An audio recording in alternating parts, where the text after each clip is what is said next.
In 1945, when the American Army raided a factory in the heart of Germany, what they encountered shocked them. A wingless, ghost-like aircraft that looked like it came from the future. This aircraft was one of the most dangerous war machines history had ever seen, and the world almost never knew about it. Early human hook, value promise. Plus context, 15:45 seconds. The HORTEN H-229. The name might not mean anything to you, but this aircraft carries one of the greatest secrets in aviation history.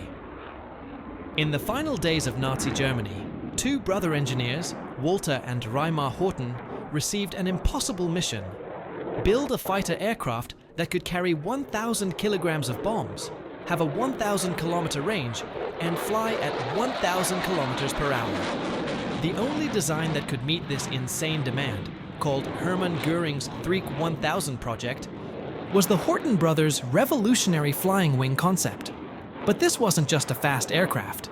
This aircraft had features that could be the ancestor of modern stealth technology. It had no tail surfaces, no structure to reflect radar waves back. And now you're wondering, did this aircraft actually work? Could it have changed the course of the war? And most importantly, why have you never heard of it? Rehook number 1.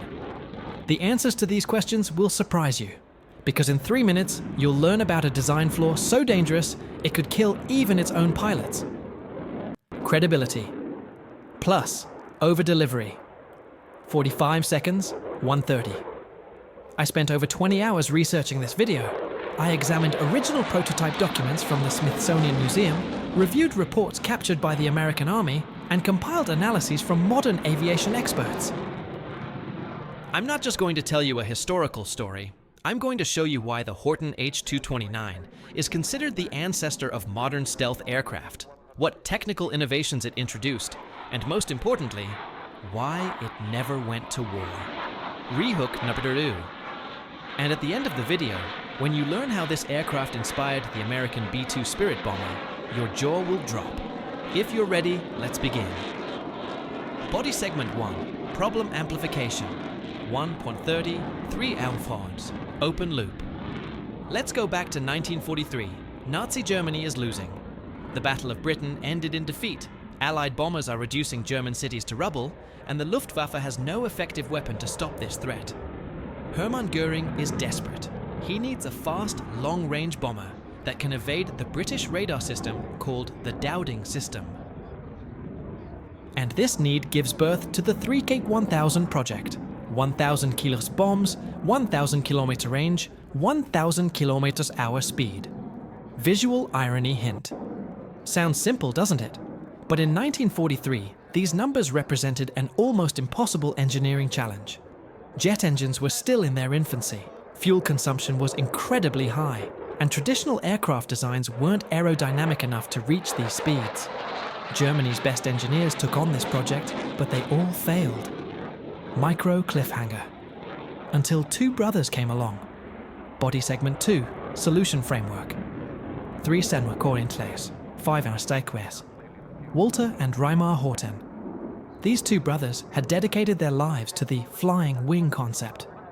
According to them, the biggest problem with traditional aircraft design was structures that created unnecessary drag. The tail, vertical stabilizers, fuselage. The Horten brothers' idea was radical simplicity. If we turn the entire aircraft into a wing, we minimize drag, increase fuel efficiency, and reduce the radar cross-section. Emotional peak number 1. And this caught Hermann Göring's attention. In 1943, Göring ordered 3 prototypes from the Horten brothers. Project name, HO-229. And here's where things get interesting, because this aircraft wasn't just fast, it was also going to be nearly invisible. Curiosity gap. But what exactly do I mean by invisible?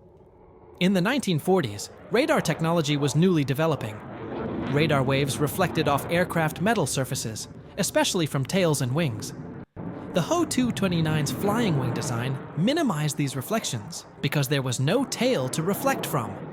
Moreover, when redesigned for production by the Gothaer Wagenfabrik factory, the wings were made from plywood panels, bonded with a mixture of charcoal and sawdust. This material, coincidentally, had radar-absorbing properties.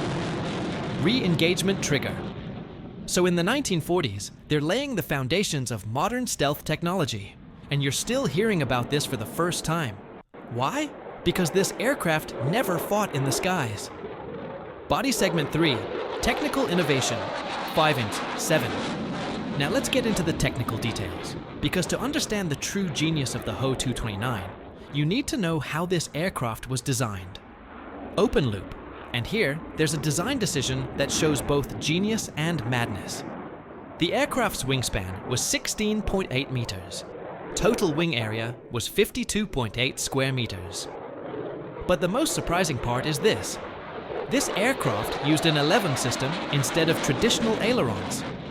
Elevons are hybrid control surfaces that provide both pitch and directional control. This gave the pilot extraordinary maneuverability. The aircraft was designed to withstand 7G forces, a standard value for fighter aircraft. Visual irony technique. However, modern analyses have shown that the aircraft could actually reach up to 12.6G. 12.6G. At this level, the human body cannot withstand it. The pilot loses consciousness, internal organs get damaged. So the Horten brothers created an aircraft powerful enough to kill its own pilot.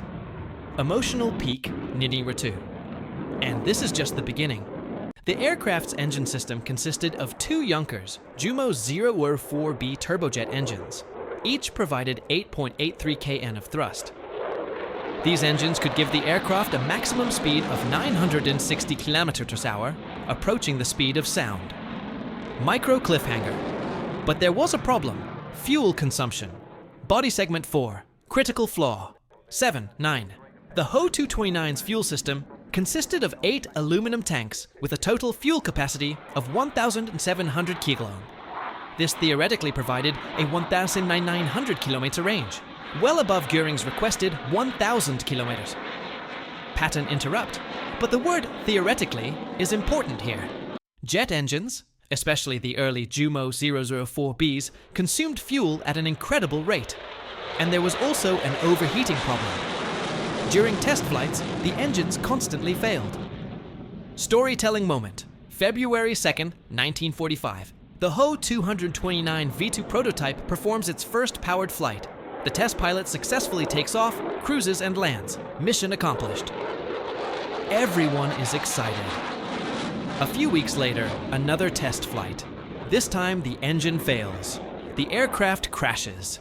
The test pilot loses his life. Emotional peak 3. This single accident doesn't stop the entire project, but Nazi Germany's end is approaching. The third prototype, the HO-229 V3, is being produced at the Gothaer Wagenfabrik factory. This version will carry two 30mm Mk 108 cannons, the first armed version, but the prototype was never completed. Re-engagement trigger. Because on April 14th, 1945, something happened. Body segment 5, the capture. 9/9 Siesta, 10:30. When the American Army, 8 Corps, entered Friedrichsroda, Thuringia, they seized the factory, and there they found a nearly completed HO-229 V3. The Americans were stunned. This was an aircraft design they had never seen before. Tailless, wing-shaped, jet-powered. Visual irony technique number 2. Nazi Germany had lost, but technologically, it had left a piece of the future behind. American engineers disassembled the HO-229 V3 and sent it to America. Detailed analyses were conducted, and the result was surprising. This aircraft truly had an advanced design for radar evasion. Emotional peak, RE4. However, it wasn't a stealth aircraft in the modern sense. Some design features were inadequate in terms of stealth, but its high maneuverability and radical design caught everyone's attention. Curiosity gap. And now the question is, how did this aircraft influence modern aviation? Body segment 6, legacy and impact. 10/30/11/30. The HO-229 story didn't end in 1945. American aircraft designer Jack Northrop was a fan of the flying wing concept and was working on his own designs. In the 1940s, Northrop developed experimental flying wing aircraft like the N-9M and XP-79. But the real revolution came during the Cold War. Emotional peak number 5. When Northrop's B-2 Spirit stealth bomber was unveiled in 1989, everyone noticed the same thing. This aircraft looked incredibly similar to the HO-229. The wing design, jet engine placement, radar cross-section minimization, all aligned with the concepts the Horten brothers drew in the 1940s. And now, in the 2020s, Northrop Grumman's B-21 Raider bomber is still using the flying wing design. Visual irony technique. 3. So 80 years ago, in the middle of war, 2 German brothers laid the foundations of modern stealth aviation. And the world only appreciated this decades later. Closing transformation plus CTA 1130-12 Dang. The only remaining prototype of the HO-229, the HO-229 V3, is currently on display at the Smithsonian National Air and Space Museum in Washington, D.C.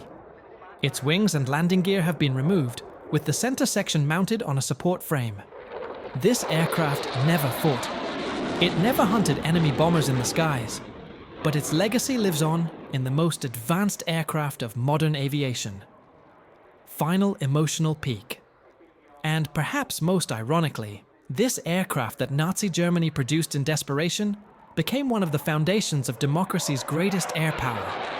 Relink hook, algorithmic CTA. 12 a quo, 12 to 20.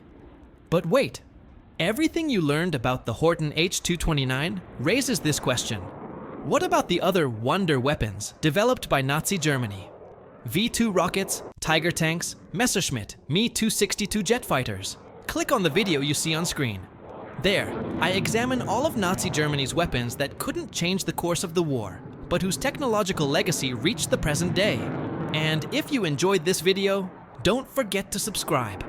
Because next week, I'll be telling you about one of the Cold War's most secret projects, the SR-71 Blackbird. See you soon.